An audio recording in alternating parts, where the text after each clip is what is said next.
우리 주님의 크신 은혜가 또 예배를 드리시는 모든 성도님들 그리고 또 이 시간 함께하는 우리 모두에게 크신 은혜가 있기를 바랍니다. 무엇보다도 오늘 이 말씀을 통해서 우리가 다시 한번 그 위로와 또 평안의 시간이 되면은 정말 좋겠습니다. 오늘 우리는 교회 달력으로 어버이 주일로 지킵니다. 이 어버이날은요, 어머니 날에서 유래가 되었습니다. 그리고 이 어머니 날은 미국에서 처음 시작되었습니다. 미국 동부 버지니아 주에 있는 웨스트 교회에서 약 26년 동안 주일학교를 섬겼던 잘비스 부인이 있었습니다.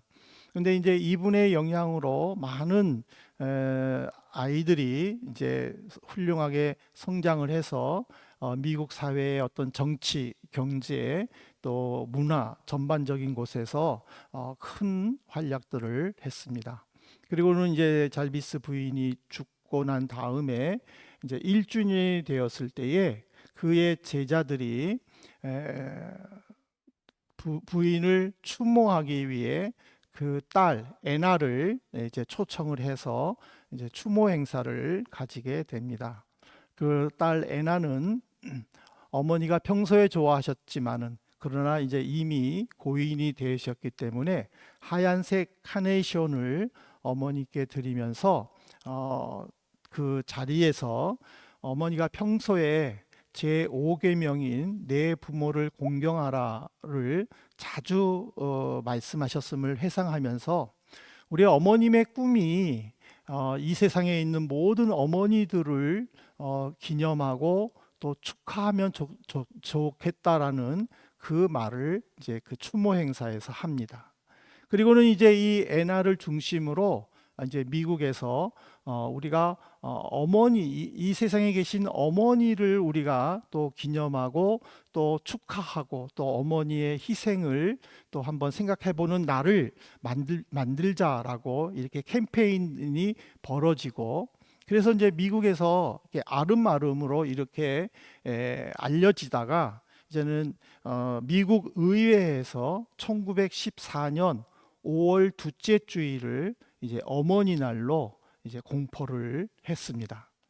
그리고 나서 우리나라가 이제 이 어머니 날을 처음 지킨 거는 1930년 6월 15일 구세군 선교사님이 이제 우리나라에 와서 복음을 전하면서 이 어머니 날을 이제 지키기 시작을 했습니다. 그러다가 초대 대통령인 이승만 대통령이 이 어머니 날을 교회에서만 지키지 말고 우리 사회에서 또 젊은이들에게 어머니에 대한 효도를 또 교육시키고 또 널리 알리자라는 취지에서 1955년 5월 둘째 주일 날이 8일이었습니다. 그래서 그러면 이 5월 8일을 어머니 날로 하자라고 해서 이제 어머니 날로 이제 계속 지켰고 교회에는 여전히 5월 둘째 주일을 어머니 날로 지켰죠. 그러다가 이제 문 남성들이 아버지도 있는데 왜 아버지는 빼냐 이래서 1973년에 이제 나라에서 어버이날로 바꿔가지고 지금까지 우리가 어버이날로 또 어버이 주일로 지키고 있습니다. 근데 이제 유독 독일은 이 어머니 날과 또 아버지 날이 또 따로 있습니다.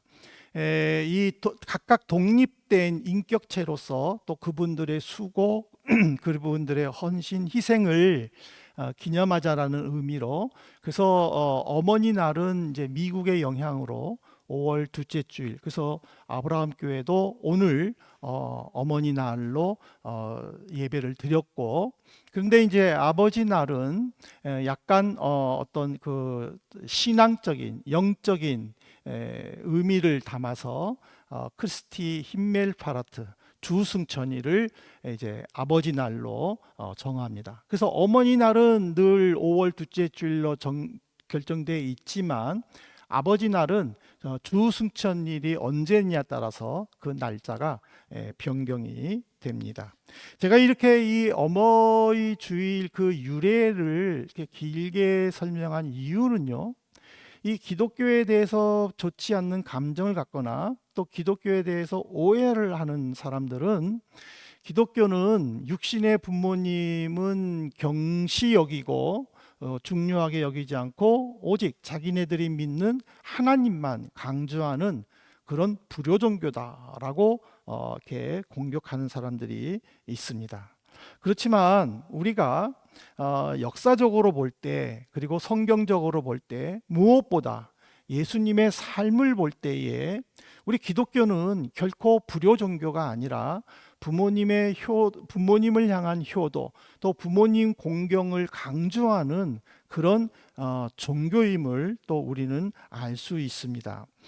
하나님께서 십계명을 주실 때 출애굽기 20장 1절을 보면 12절에 이렇게 말씀을 하십니다. 내 부모를 공경하라. 그리하면 내 하나님 여호와가 내게 준 땅에서 내 생명이 길리라. 근데 이 바울 사도는요, 이 내 부모를 공경하라라는 이 말씀을 에베소서 6장 2절에 보면은요, 약속 있는 첫 계명이다라고 해석을 합니다.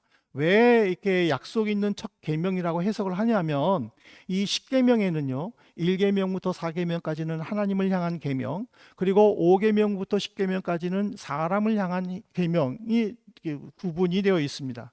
그 중에 인간을 향한 하나님께서 주신 계명의 처음이 뭐냐? 내 부모를 공경하라 라는 부모 공경을 강조하기 때문입니다. 근데 이 공경이라는 것은 바로 우리 기독교에서 말하는 공경, 그러나 사회에서 요구하는 공경이 서로 다릅니다. 하나님께서 왜 부모님 공경을 요구하셨느냐 하면은, 우리가 눈에 보이는 부모님을 공경하고 눈에 보이는 부모님의 말씀에 순종을 할 때에 눈에 보이지 않는 하나님도 공경할 수 있고 또 그 말씀에 순종할 수 있기 때문이라는 것이죠. 그래서 사회에서는 공경하면은 그냥 남을 대할 때 몸가짐을 조심스럽게 하고 받들어 모신다라는 의미가 있지만은, 이 기독교에서의 이 공경이라는 것은요, 마음 깊은 곳에서 자발적으로 우러나오는 존경한 자세로 또 사랑스럽고 다정스럽게 말하고 감사함을 담아서 필요한 것들을 채워드린다. 그것이 바로 공경이라는 거예요.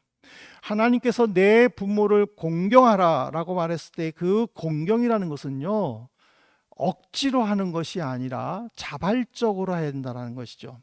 부모님을 향한 그 사랑과 그 마음에 우러나오는 그 자발적, 그러면서 친절하고 사랑스러운 말로 부모님과 대화를 하는 거예요.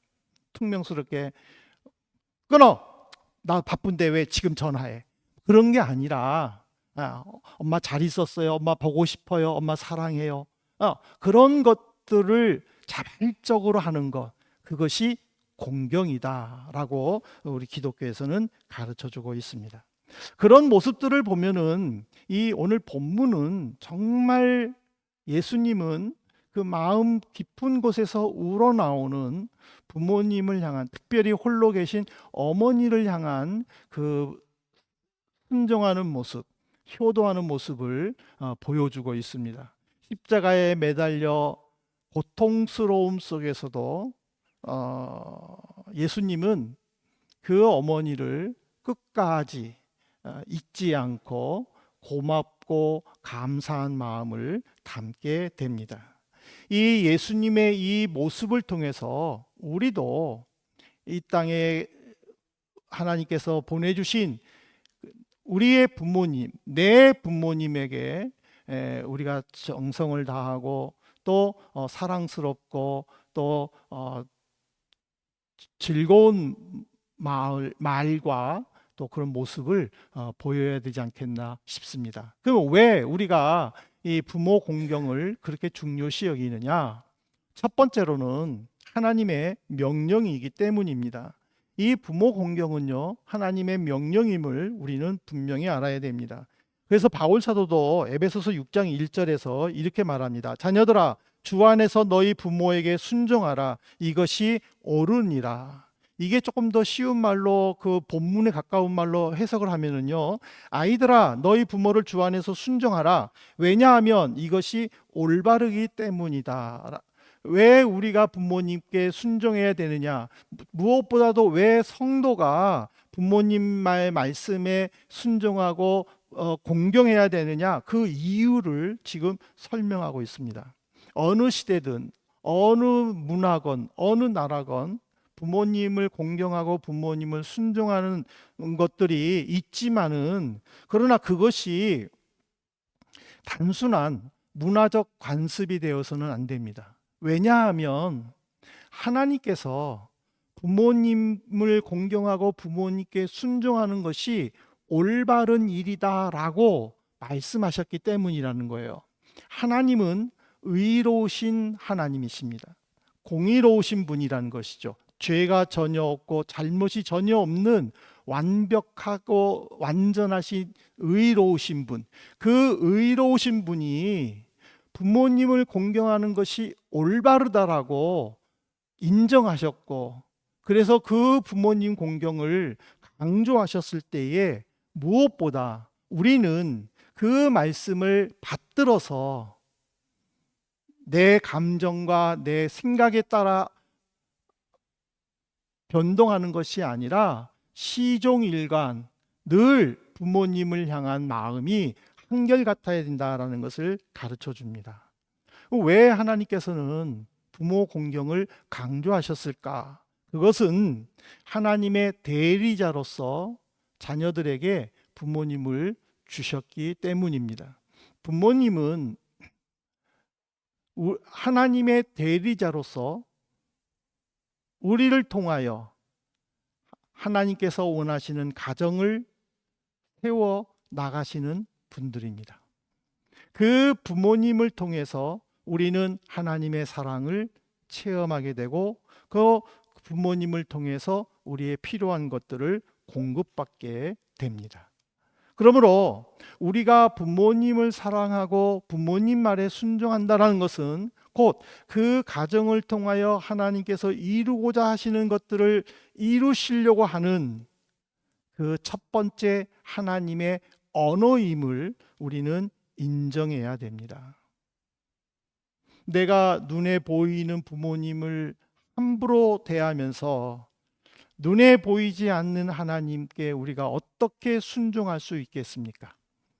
눈에 보이는 부모님에 대해서 깊은 사랑이 없으면서 어떻게 눈에 보이지 않는 주님을 사랑한다고 우리가 고백할 수 있겠습니까? 중요한 것은 눈에 보이는 부모님을 주신 분이 누구신가를 우리는 한번 깊이 묵상해 봐야 됩니다. 바로 하나님께서 우리에게 필요한 부모님을 주셨고, 그 부모님을 통하여 이제는 하나님을 만나고 또 하나님과 함께 하려고 하는 그 모든 일들을 시작하게 하셨다라는 거예요. 우리가 찬양 부르지 않았습니까? 온 식구가 한 자리에 모여 하나님을 찬양하는 그 가정이 실로 복된 가정이고, 그 가정이 실로 아름다운 가정이다라는 것은 하나님이 부모님을 우리에게 보내주시고 그 부모님을 통해서 이 사회의 건강한 모습, 그리고 또 우리 각 가정의 또 서로의 구성원들이 같이 함께하여 아름다움을 만들어 가려고 하시기 때문이라는 거예요. 여러분들, 가정이 한자어로 뭔지 아십니까? 집가자에다가 정원정자예요. 집이라는 것은요, 부모님을 중심으로 자녀들이 함께 있는 것을 집이라고 그래요. 그것을 아름다운 정원이라고 그래요. 여러분들이 이게 우리가 길 가다가 이렇게 예쁘게 장식되어 있는 정원들 보면 참 예쁘다 그러잖아요. 그 예쁘게 장식된 정원들의 특징이 뭐예요? 형형색색들의 그 꽃들이 어우러져 가지고 함께 아름다움을 만들어가는 거예요. 가정이라는 것은 부모님을 중심으로 자녀들이 서로 어우러져서 형형색색의 어떤 자기들의 독특한 색깔들을 내지만 그것들이 아름답게 어우러져서 그것이 하나의 정원이 되는 것, 그것이 바로 가정이라는 것이죠. 그러므로 우리가 부모님의 말씀에 순종하고 부모님께 최선을 다하는 것은 바로 우리의 독특한 그 모습들을 부모님의 말씀에 순종하여 잘 어우러져서 아름다운 가정을 만들도록 우리가 힘써야 된다는 것이죠. 그래서 근데 요즘에 우리 부모님 세대에서 흔히 내뱉는 말이 뭡니까? 내가 언제 자식 덕 보겠나? 무자식이 상팔자다. 뭐 그런 말들을 참 많이 하지 않습니까? 예. 부모님께 어떻게 효도할까가 아니라 그 부모님의 재산을 내가 얼마만큼 더 가질까? 이것이 같은 형제라도 결국에는 재산, 유산 때문에, 상속 때문에 재판까지 벌어지는 그런 이기적이고 또 또 그 정말 비도덕적인 모습들이 나타나는 것이 이 사회의 현상임을 볼 때 우리 그리스도인들이 말씀 안에서 정말 올바른 부모님에 대한 모습, 그리고 올바른 부모님 공경하는 삶의 실천, 그런 것들을 통해 좀 우리가 이 사회에 좀 더 건전하고 그리고 또 좀 더 밝고 그런 모습들로 우리가 변화시키도록 우리가 힘써야 되지 않나, 저는 그런 생각들을 합니다. 그래서 불신이 팽배하고 이기주의가 만연한 이 세상에 우리들만이라도, 아니 내 가정만이라도 부모님을 생각하고 또 부모님께 효도하고 그냥 부모님이 내가 필요할 때마다 빼쓰는 은행 창구가 아니라 ATM 기계가 아니라 정말 부모님을 사랑하고 존경하고 또 부모님께서 애쓰는 그 모습을 우리가 좀 더 깊이 묵상해 보는 그런 시간이 되기를 바랍니다. 두 번째로는 왜 우리 기독교는 부모 공경을 강조하느냐? 예수님이 친히 모범을 보여주셨기 때문입니다. 이 기독교를 부정적으로 평가하는 사람들은요, 예수님이 오늘 본문에도 있잖아요. 어머니를 부를 때 어머니라고 부르지 않고 여자여라고 부르는 것에 대해서 상당히 거부 반응을 일으킵니다. 어떻게 어머니를 감히 여자여라고 부를 수 있느냐라고 비난합니다. 근데 우리가 이 한국어 어감으로는요, 조금 퉁명스럽고 무례한 표현 같지만은 그러나 예수님 당시에 그 공용어는요, 헬라어였습니다. 이 헬라어에서 이 여자여라는 의미는 부인이라는 굉장히 정중하고 그리고 공손한 표현입니다. 예수님께서 고통 속에서도 어머니를 향해 부인이라고 표현한 것은 예수님은 육신적인 몸으로서는 어머니 마리아의 희생을 통해서 또 어머니의 양육을 통해서 자라났지만은 그러나 지금은 인류를 위해서 또 죄인들을 구속하기 위해 십자가에 죽으신 그 순간에는 구원자 예수 그리스도의 신분으로서 어머니 마리아에게 최대한 정중하고 그리고 또 공손한 마음으로 부인이라고 불렀다라는 의미입니다. 오늘 우리는 이 주님께서 죽음을 앞두면서까지도 극진히 예수님을 어머니를 사랑한 그 예수님을 통해서 우리도 부모님을 향해 최선을 다하고 또 공손한 마음을 갖도록 우리는 힘써야 됩니다. 근데 이제 여기서 한 가지 좀 의문이, 마태복음 13장 55절부터 56절에 보면은요, 최소한 예수님에게는 4명의 남자 동생과 2명의 여자 동생이 있었습니다. 최소한 정확하게 기록되어 있지 않기 때문에 모르지만은, 그러나 최소한 예수님 포함 7남매가 있었는데 왜 예수님은 동생들에게 어머니를 안 맡기고 자기 제자 친척이지만은 왜 요한에게 맡겼느냐? 아직까지는 여기에 대해서 정확한 내용이 없지만은, 근데 우리가 몇 가지 좀 유추해서 생각해 볼 때에, 예수님이 죽을 때까지 예수님의 동생들은 예수님의 메시아를 믿지를 않았습니다.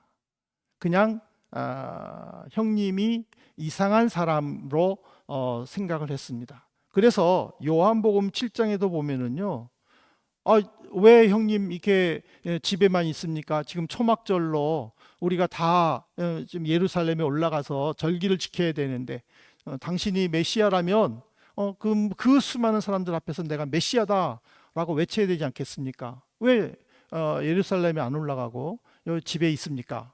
하고 조롱했어요.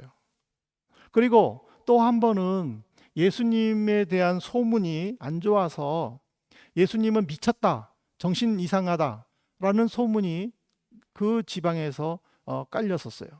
그래가지고는 동생들이 어머니를 앞세워서 예수님이 있는 곳으로 데려갔어요.